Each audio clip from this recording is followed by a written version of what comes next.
निर्देश वाक्याचा सुसंगत परिच्छेद याविषयी माहिती घेऊया।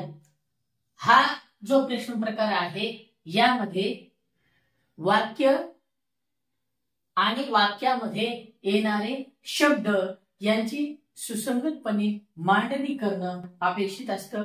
तसेच या वाक्यामध्ये चुकीचा कोणता भाग आहे, तसेच हे वाक्य अर्थपूर्ण होण्यासाठी काही शब्द त्यामध्ये घालून ते वाक्य अर्थपूर्ण करायचे, अशा पद्धतीचे प्रश्न या निर्देश आणि वाक्याचा सुसंगत परिच्छेद या घटकावर येतात।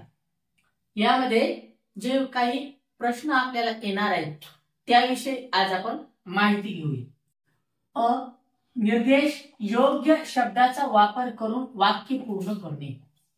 यामध्ये वाक्य आहे रिकामी जागा पाण्याची बँक असे म्हटले जाते। तर खाली पर्याय आहेत जमिनीला, टाकीला, विहिरीला, नळाला। यामध्ये आपण नळाला पाण्याची बँक म्हणतो का? नाही। विहिरीला नाही, टाकीला नाही। तर बँक म्हणजे त्यामध्ये मोठ्या प्रमाणामध्ये आपण जे धन असेल किंवा पैसा असेल त्याची साठवणूक करतो। म्हणून या चार पर्यायापैकी जमिनीला हे जे आपला पर्याय आहे तो बरोबर आहे की जमिनीला आपण पाण्याची बँक। या घटकावर आधारित दुसरा आणि महत्वाचा नवीन जो प्रश्न प्रकार आहे तो प्रश्न प्रकार आहे 3 वाक्ये सुसंगत होण्यासाठी योग्य शब्दांची निवड करा। या प्रश्नामध्ये 3 एकाच घटकावर आधारित एकमेकाच्या संलग्न असणारी वाक्य दिली जातात आणि त्यामध्ये आपल्याला एक सुसंगतपणा आणणं अपेक्षित असतं। पहिला आहे रिकामी जागा सणाने मराठी नववर्षाचा प्रारंभ होतो।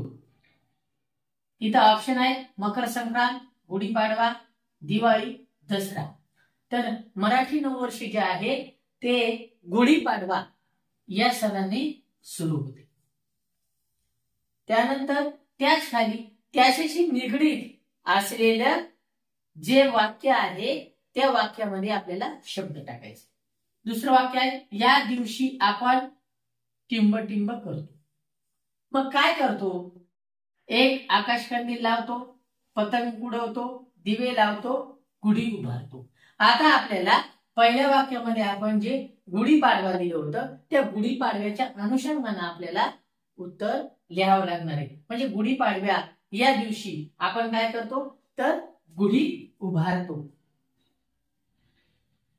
म्हणजेच आपण गुढीपाडवा हा सण पहिल्या वाक्यामध्ये मराठी नववर्षाचा प्रारंभ केला, दुसऱ्या वाक्यामध्ये गुढी उभारली। आता तिसऱ्या वाक्यामध्ये याच्याशी निगडीत आपल्याला उत्तर द्यायचं। तिसरा आहे हा सण चैत्र महिन्याच्या रिकामी जागा येतो। कोणत्या वेळेस येतो ते आपल्याला बघायचे। नंबर 1 आहे पर्याय धनत्रयोदशीला, 2 कृष्ण पक्ष प्रतिपदेला, 3 शुद्ध पक्ष प्रतिपदेला, 4 पौर्णिमेला।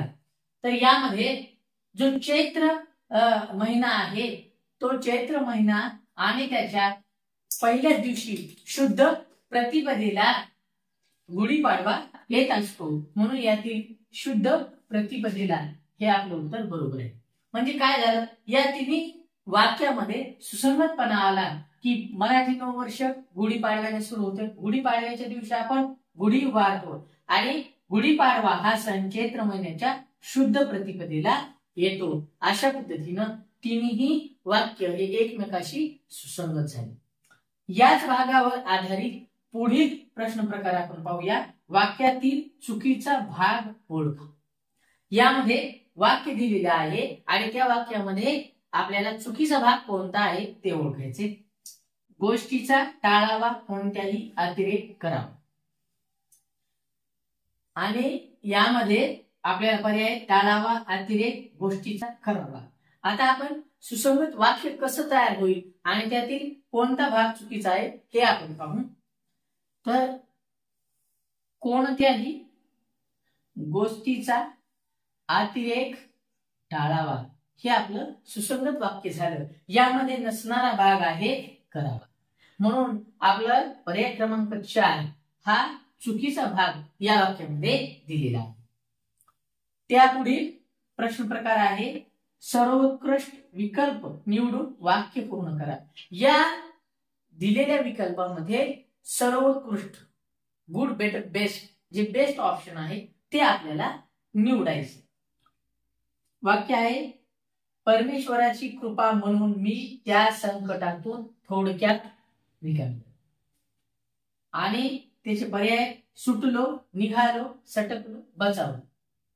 तर त्या संकटातून मी थोडक्यात सुटलो होऊ शकत नाही, थोडक्यात निघालो होऊ शकत नाही, थोडक्यात सटकलो होऊ शकत नाही, तर थोडक्यात बचावलो हा जो पर्याय आहे तो या सुसंगत वाक्यासाठी अतिशय बरोबर आहे.